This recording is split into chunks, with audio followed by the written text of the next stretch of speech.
যে আমরা জানি যে যারা এইটি মনিটরিংয়ের দায়িত্বে আছেন, স্বাস্থ্য অধিদপ্তরের যে হসপিটাল ম্যানেজমেন্ট বিভাগ, তাদের সঙ্গে আমাদের কথা হয় এবং আমরা জানি যে সেখানে জনবল খুবই কম, মাত্র 10 জন জনবল নিয়ে এই সারা দেশের কার্যক্রমটা তাদের দেখতে হয়।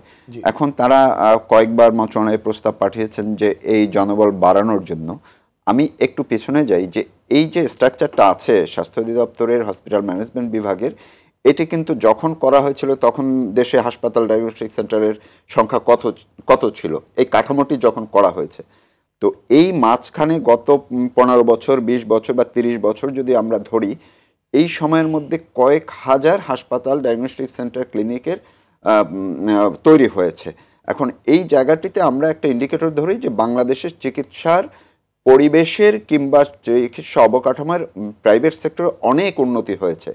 এটি অবশ্যই দৃশ্যমান উন্নতি হয়েছে, সুযোগ বেড়েছে, কিন্তু এই সুযোগটা মনিটরিং করার জন্য যে জনবলের দরকার সেটি যদি না থাকে তাইলে কি হবে আমি একটু উদাহরণ দিয়ে বলি। ধরুন এখন যে 1027টির কথা বলা হচ্ছে, এগুলোর বাদেও অনেকগুলো আবেদন জমা আছে। আবেদন জমা মানে কি? অর্থাৎ যতক্ষণ পর্যন্ত আবেদন অ্যাপ্রুভ না হয়, কনফার্ম না হয়, আমি আপনার এখানে আবেদন করলাম, তো আবেদন যতক্ষণ পর্যন্ত আপনি গ্রহণ না করবেন সেটিকে কার্যকর হিসেবে ধরা হবে? নিশ্চয় হবে না। তো স্বাস্থ্য খাতের, সেবা খাতের বা চিকিৎসা খাতের বিষয়টি অন্য 5টি বিষয়ের মতো না, এটি আরও বেশি সেন্সিটিভ।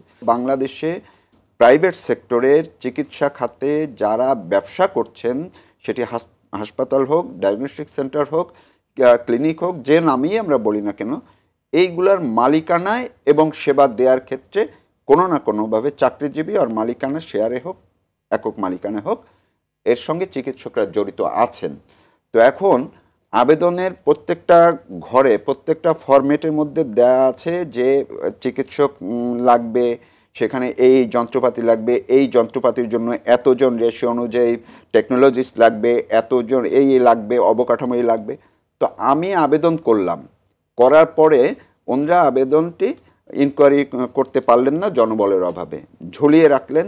এই ফাঁকে আমি ব্যবসা শুরু করে দিলাম। এখন এই ব্যবসা শুরু করে দিতে গিয়ে আমি এর মাঝখানে 2-5 জন মানুষ আমার এখানে চিকিৎসা নিতে এসে মারা গেল। তাহলে কি হচ্ছে? একদিকে এই যে সময়টা, মধ্যবর্তী সময়টায় আমি যে চিকিৎসাটি দিলাম, যেটি আয়ানের ক্ষেত্রে যে ঘটনাটি ঘটেছে, আমরা সবাই জানি যে আয়ানেরটি যখন ধরা পড়লো তখন বলা হলো যে এটির লাইসেন্সও নাই, আবেদনও করা হয়নি।